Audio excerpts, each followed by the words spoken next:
Bismillahirrahmanirrahim. Alhamdulillah wassalatu wassalamu ala Rasulillah amma ba'd. Macam-macam takhrij yang akan kita pelajari dalam pembahasan ini adalah konsep takhrijul usul minal furu', kemudian penjelasan konsep takhrijul usul alal usul, kemudian penjelasan konsep takhrijul furu' minal furu' dan konsep takhrijul furu' alal usul, serta perbedaan antara macam-macam takhrij tersebut beserta contoh-contoh, dan akan dijelaskan juga referensi sumber-sumber setiap macam-macam takhrij tadi dan membedakan bentuk-bentuk tadi dalam teks-teks fikih. Yang pertama, macam-macam takhrij adalah takhrijul usul minal furu'. Karena takhrij itu memiliki beberapa bentuk dan para ulama menyebutkan takhrij ada 4 macam. Yang pertama adalah takhrijul usuli minal furu'. Yang dimaksud adalah istikhrajul usul allati bana 'alaihal imamu furu'ahu. Mencari usul yang menjadi dasar furu'nya imam madhab, seorang ulama dalam madhab tertentu yang menjadi pionirnya. Ketika kita mencari usulnya, itu disebut dengan takhrijul usul minal furu'. Melalui jalur penelitian sekian banyak furu' yang terdapat dalam madhabnya imam tadi. Maka itu disebut dengan takhrijul usul minal furu'. Bisa dirujuk di kitab Takhrij Indal Fuqaha wal Usuliyin karya Yaqub Al-Bahhusain, dan ada beberapa risalah, di antaranya adalah risalah ilmiah judulnya Takhrijul Usul Minal Furu' karya Ar-Rusaini. Kemudian ada juga penelitian Profesor Dr. Abdurrahman Asy-Sya'lan yang judulnya adalah Adillatul Imam Malik An-Naqliyah. Ini dari sisi prakteknya, sisi praktis. Nah, takhrijul usul minal furu' intinya adalah mencari usul dalam suatu madhab, mencari usulnya imam melalui penelitian sekian banyak furu' yang terdapat dalam madhab tersebut. Jadi disimpulkan dari beberapa furu' yang ada, masalah furu'iyah, disimpulkan usulnya. Kemunculan jenis pertama ini, takhrijul usul minal furu' adalah sebagaimana dijelaskan oleh para ulama, ini dimulai sejak kemunculan madhab-madhab fikih yang muttaba'ah, yang diikuti sampai saat ini, 4 madhab dan selainnya. Sehingga setiap murid-murid dalam madrasah fikih atau madhab tadi berusaha untuk mencari usulnya para imam mereka. Ya, usul yang menjadi dasar fikih mereka yang tidak mereka sebutkan secara langsung. Sehingga mereka pun mencatatnya, mereka membukukannya, mengelompokkannya, mengumpulkannya menjadi usul fikih. Dan mereka menjadikan ini juga sebab khilaf fikih di antara para ulama. Ketika mereka menjelaskan asbabul khilafi bainahum, di antaranya adalah dengan mengatakan bahwa ini merujuk kepada usul mereka. Usul tersebut tidak disebutkan oleh para imam madhab tadi, tetapi diteliti oleh para murid-murid dan para ulama dalam madhab tersebut berdasarkan furu' yang sudah tersedia dalam madhab tadi. Di antara contohnya yang disebutkan oleh Al-Imam Ibnul Qassar Al-Baliki yang wafat tahun 397 Hijriah dalam permasalahan Al-Amrul Mutlaq. Suatu perintah ketika tidak ada qorina. Jadi mutlak, tidak ada qorina, tidak ada indikasi. Pada dasarnya perintah itu apakah menunjukkan al-faur atau alat tarohi, apakah harus dilakukan segera atau boleh ditunda, boleh diakhirkan. Beliau ini karena madhabnya Malikiyah, beliau menjelaskan laisa an Malikin radhiyallahu anhu atau rahimahullahu taala fi dzalika nassun. Tidak ada penjelasan ungkapan langsung dari Imam Malik rahimahullah. Walakinna madhabahu yadullu ala anha alal faur. Tetapi madhabnya Imam Malik menunjukkan bahwa perintah itu ketika mutlak, ketika tidak ada indikasi, ketika tidak ada keterangan lain, maka hukum asalnya adalah al-faur, segera dilakukan. Alasannya kenapa? Beliau menjelaskan, karena haji menurut madhab Imam Malik, menurut pendapatnya Imam Malik adalah alal fauri, segera. Dan setelah ditelaah ternyata tidak ada sebab untuk mengatakan bahwa haji itu alal faur kecuali karena itu perintah. Karena tuntutan dari perintah, konsekuensi dari perintah dalam haji.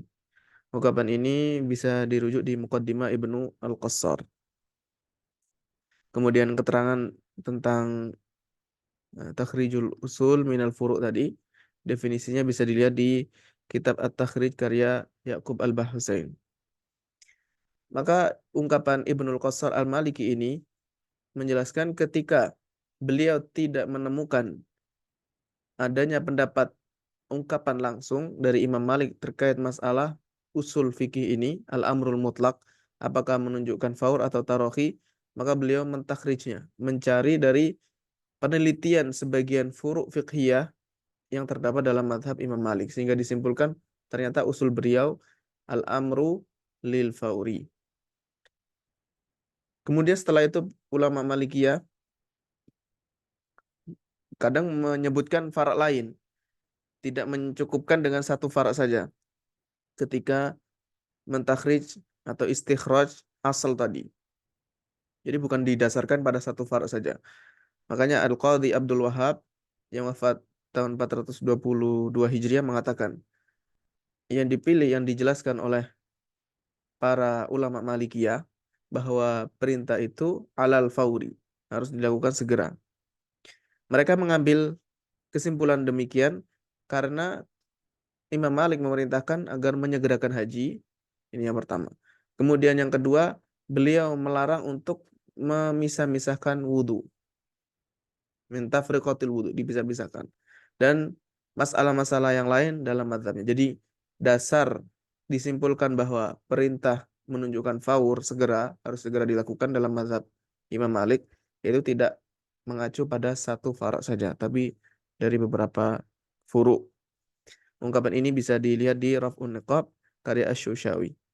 Kemudian faedahnya apa? Faedah mempelajari atau adanya ilmu takhrijul usul minal furu'. Di antaranya adalah untuk mentarjih, menguatkan. Ketika ada beberapa ungkapan dari para ulama, maka dicari mana yang paling kuat ketika ada beberapa ungkapan pendapat. Maka dicari mana yang paling kuat berdasarkan kuatnya kaidah yang ditakhrij.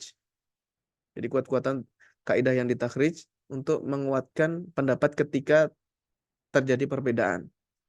Ada beberapa riwayat atau ada beberapa versi. Kemudian faedah yang kedua, dhabtul furu'il marwiyati anil a'immah. Jadi supaya lebih mudah untuk menghafalkan dan mengingat atau menguasai furu' yang diriwayatkan dari imam. Atau untuk memahami dengan baik. Supaya bisa difahami dengan baik secara detail karena itu terkait dengan usulnya. Kemudian faedah yang ketiga, supaya bisa mentakhrij al-furu' untuk mencari furu' yang datang kemudian, yang tidak disebutkan oleh imam. Jadi ulama dalam mazhab tersebut, imamnya tidak menyebutkan nas, tidak menyebutkan ungkapan secara tegas dalam masalah furu' tertentu. Nah, ketika sudah diketahui usulnya yang ditakhrij, maka mudah untuk mencari furu', mencari hukum furu' yang lain. Kemudian al-wuqufu ala asbabil khilafi bainal a'immah. Ini salah satu sebab yang utama dalam jenis yang pertama ini, yaitu mengetahui sebab adanya khilaf di kalangan para ulama. Karena kebanyakan masalah furu' yang diperselisihkan, yang ada perbedaan pendapat, itu dibangun di atas kaidah usul yang diselisih juga. Jadi ketika ada masalah furu'iyah yang diperselisihkan ulama, setelah ditelaah ternyata itu bermuara kepada usulnya. Kalau usulnya saja sudah berbeda, maka otomatis konsekuensinya adalah dalam furu' berpotensi besar akan berbeda juga. Tapi tidak suatu kelaziman ya, karena bisa jadi usulnya berbeda tetapi kesimpulannya sama, bukan karena dia menggunakan usul itu tapi menggunakan asal yang lain, menggunakan alasan yang lain. Bisa dilihat di kitab At-Takhrij karya Yaqub Al-Bahhusain. Kemudian jenis yang kedua, takhrijul usuli alal usul. Maksudnya adalah istimbatu hukmi qaidatin usuliyatin min hukmi qaidatin usuliyatin ukhra. Mencari hukum ya, mencari mengetahui kaidah usul dari kaidah usul yang lain. Jadi menyimpulkan usulnya ya, satu masalah usul salah satu imam melalui usul yang lain, melalui kaidah yang lain. Jadi melahirkan ada kaidah usuliyah dari kaidah usuliyah yang sudah ada. Contohnya yang diungkapkan oleh Al-Imam Az-Zarkashi rahimahullah. Beliau mengatakan para ulama berselisih pendapat ikhtalafu fi anna nasqa hal huwa takhsisul lafzi bizamani am la. Jadi para ulama itu berselisih pendapat. Nasakh itu hakikatnya apa? Hakikatnya apa? Apakah dia itu raf'ul hukm, menghilangkan hukum, atau ada beberapa versi diantaranya adalah nasakh itu hakikatnya adalah mengkhususkan lafaz, mengkhususkan atau pengkhususan lafaz dengan waktu tertentu. Nah, apakah nasakh itu demikian atau tidak? Masalah ini dibangun di atas asal yang lain yang sudah ada. Dibangun di atas asal al-amru yaqtadi takrar al-fi'li amla. Apakah perintah itu hukumnya, konsekuensinya adalah harus diulang-ulang perbuatan tadi. Perbuatan yang diperintahkan itu harus diulang-ulang, apakah tidak? Atau cukup dikerjakan satu kali saja? Al-Imam Az-Zarkashi mengatakan, fa in qulna yaqtadihi kana takhsisan. Kalau al-amr yaqtadi at-takrar, perintah itu berkonsekuensi harus dikerjakan perbuatannya berulang-ulang, maka berarti nasakh itu takhsisul lafzi biz zaman. Tapi kalau in qulna la lam yasihha an yakuna takhsisan. Kalau kita mengatakan al-amru la yaqtadi takrar, jadi cukup satu kali saja, maka tidak bisa dijadikan hukum bahwa tidak bisa disimpulkan melahirkan hukum bahwa an-nashu takhsisul lafzi biz zaman. Alasannya kata beliau li anna lafdha la isyara lahu biz zaman, karena lafaz itu tidak menunjukkan waktu sehingga tidak bisa menghasilkan takhsis. Beda dengan takhsis ba'dul musammayat minal lafdzil am. Ada lafaz umum yang mengandung beberapa individu musamma. Maka lafaz itu menunjukkan hukmil wad'i li jami'il musammayat. Jadi secara lafaz itu sejak awal, secara konteksnya, bentuknya, di hukmil wad'i li jami'il musammayat. Lafaz itu menunjukkan seluruh musammayat, tapi tidak menunjukkan jami'iz zaman. Bahkan sama sekali tidak menunjukkan waktu. Tidak mengindikasikan waktu sama sekali. Ungkapan beliau ini terdapat dalam Salasiludz Dzahab karya Az-Zarkashi. Kemudian keterangan tentang definisi takhrijul usul alal usul ini bisa dirujuk di beberapa kitab berikut. Di antaranya adalah Bina'ul Usul alal Usul karya Al-Wada'an. Ya, ini sebenarnya ada yang mengatakan dengan Bina'ul Usul alal Usul. Maka sama saja mau diungkapkan dengan Bina'ul Usul alal Usul atau takhrijul usul minal usul. Karena dua istilah ini memiliki kesamaan dalam ta'alluqu qaidatin usuliyah bi qaidati usuliyatin ukhra. Jadi ada kaitan satu kaidah usul dengan kaidah usul yang lain. Secara binaan dibangun di atas kaidah yang lain, atau istimbatun diambil atau melalui takhrij. Ujung-ujungnya sama. Maka di sini al-aslul awwalu al-muta'alliqu bin nasakh. Permasalahan kaidah usul yang pertama adalah berkaitan dengan nasakh. Ini dibangun di atas asal yang lain yang kedua yang berkaitan dengan al-amr. Al-amru yaqtadi takrar. Dua-duanya ini masalah usuliyah, tapi usul al-asal yang pertama dibangun di atas asal yang kedua. Di antara ulama usul yang mahir, yang ahli di dalam menjelaskan bina'ul usul alal usul, ya, bina'u ibtina'ul usuli ba'dhiha ala ba'd, dibangunnya kaidah usul fikih di atas usul yang lain. Di antaranya adalah Al-Imam Az-Zarkashi dalam kitab Salasiludz Dzahab yang tadi salah satu contohnya kita sebutkan. Kemudian ada juga beberapa risalah, beberapa penelitian di antaranya Al-Masail Al-Mushtaraka Baina Usuluddin wa Usulil Fiqh karya Al-Arusi dan Asbabul Ikhtilafil Usuliyin karya Al-Wad'ani. Dan ada beberapa karya ulama lain. Ya, adapun yang masyhur di kalangan para ulama terdahulu adalah Al-Imam Az-Zarkashi. Faidah ilmu ini adalah yang pertama menguatkan kemampuan usul bagi seorang mujtahid. Jadi menjadi semakin mahir, menjadi semakin terlatih, serta semakin bagus kemampuan berijtihadnya seorang faqih.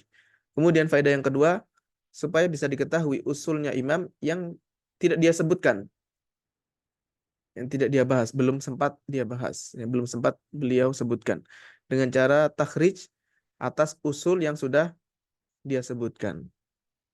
Kemudian jenis takhrij yang ketiga adalah takhrijul furu'i alal furu'. Takhrijul furu'i alal furu'.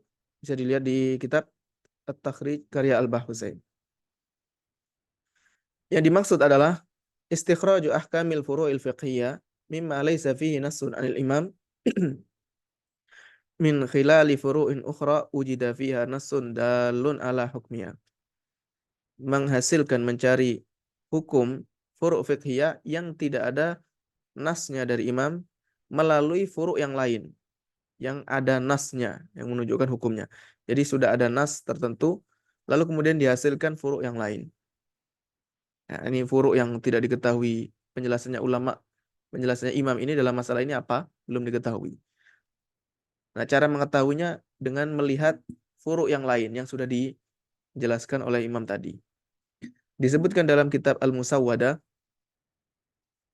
yang bisa dilihat di Al-Musawwadah karya Al-Taimiyah, karena kitab ini ditulis oleh keluarga Taimiyah.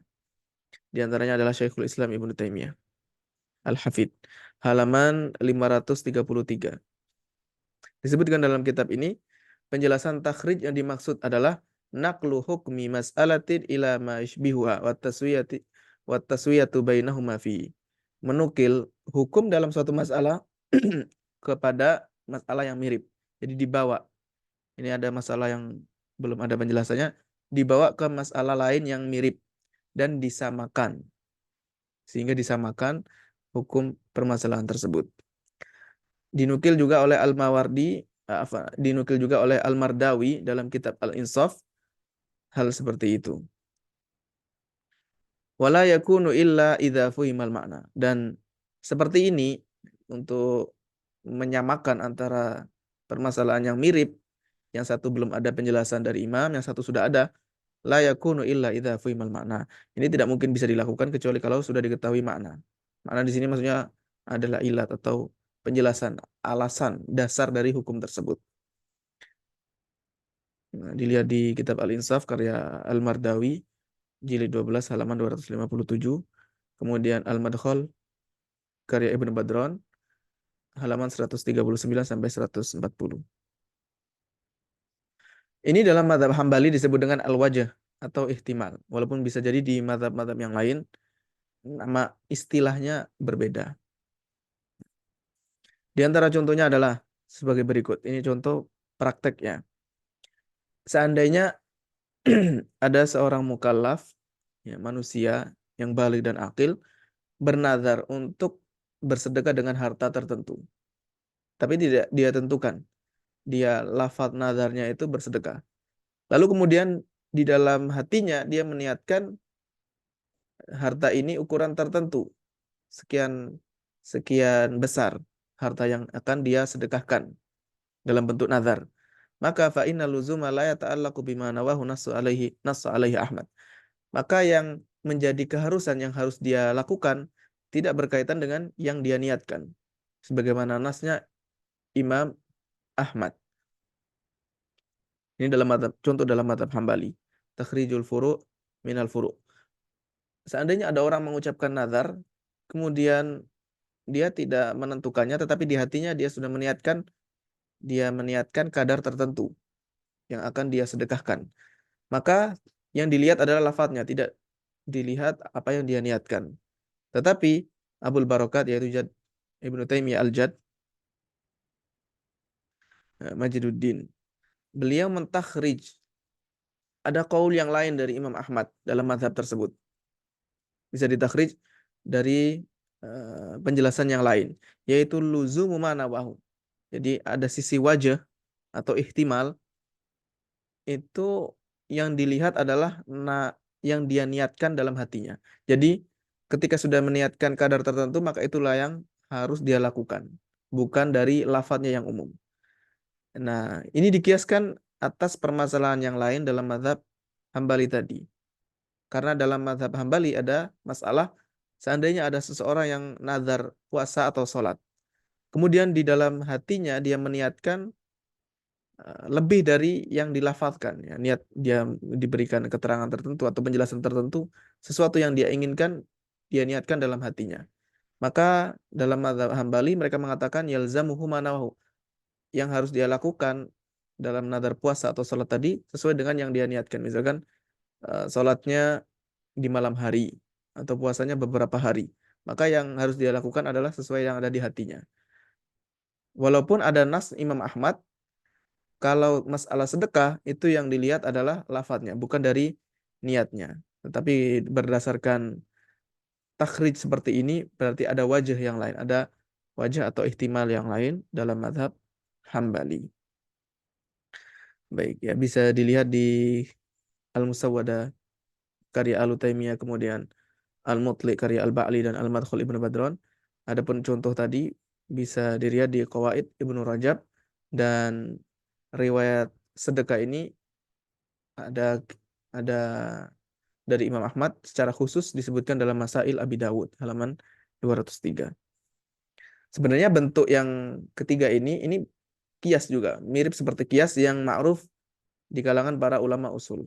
Bentuknya, konsepnya sama seperti kias. Cuman bedanya kalau yang takhrijul furu' minal furu' itu dikiaskan atas nasnya imam. Jadi asalnya adalah nasnya imam, bukan nusus syariah, bukan dalil-dalil syariat. Beda dengan qiyas yang dibahas oleh para ulama usul.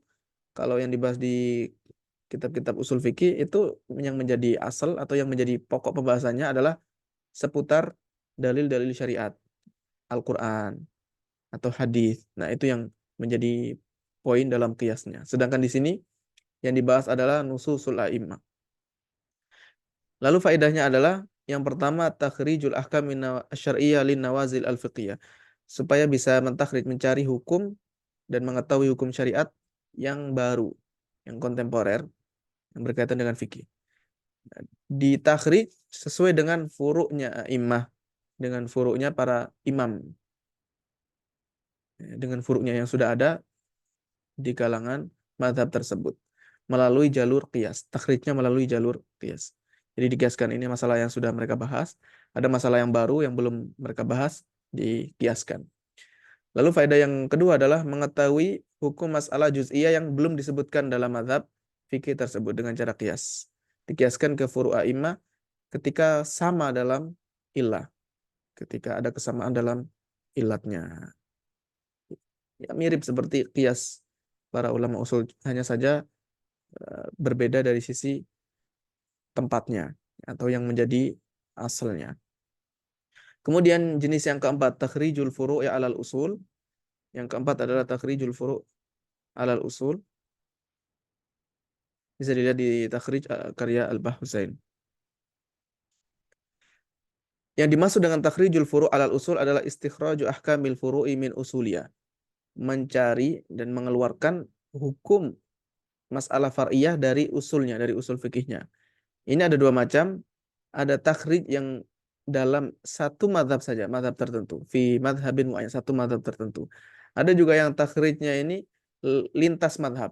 Jadi lebih dari satu madhab, dua madhab atau lebih. Pembagian ini berdasarkan fakta kitab-kitab yang ditulis dalam bentuk takhrijul furu' alal usul. Di antaranya misalnya kitab At-Tamhid karya Al-Isnawi. Karena beliau menyebutkan kitab ini mengandung takhrij dalam satu madhab, internal satu madhab, dan juga takhrij muqaran. Takhrij, komparasi fikih, ya, komparasi mazhab fikih, mazhab muqaran, perbandingan mazhab. Dan ini akan dibahas lebih detail dalam kitab Takhrijul Furu' alal Usul. Rukun-rukun dalam Takhrijul Furu' alal Usul, jenis yang keempat, ada 4 rukun. Yang pertama mukharraj, yang kedua mukharrajun alaih, yang ketiga at-takhrij, dan yang keempat al-mukharrij. Yang pertama ini al-fara', mukharraj. Jadi faraknya yang dihasilkan dari dalam proses takhrij tadi disebut dengan mukharraj. Kemudian asal usul fikihnya itu disebut dengan mukharrajun alaih. Kemudian at-takhrij ini prosesnya, pekerjaannya. Pekerjaan mentakhrij itu menjadi rukun yang ketiga, at-takhrij. Kemudian yang keempat adalah al-mukharrij, pelakunya. Orang yang melakukan ini an-nadhir al-mustadil, peneliti, ya, ulama yang berijtihad, yang berdalil, yang menghasilkan, yang melakukan proses tadi. Dari sini maka kesimpulannya ada 4 jenis takhrij, ya. Ada takhrij. Yang pertama adalah kesimpulannya takhrijul usul minal furu'. Kemudian yang kedua takhrij al usul alal usul. Yang ketiga takhrijul furu' alal furu', dan yang keempat takhrijul furu'i alal usul. Ini banyak sekali yang membahas yang jenis keempat ini, yang nanti akan difokuskan secara terperinci mengenai jenis yang keempat, takhrijul furu' alal usul. Wallahu a'lam bishawab. Wassallallahu wasallam ala nabiyina Muhammad walhamdulillahi rabbil alamin.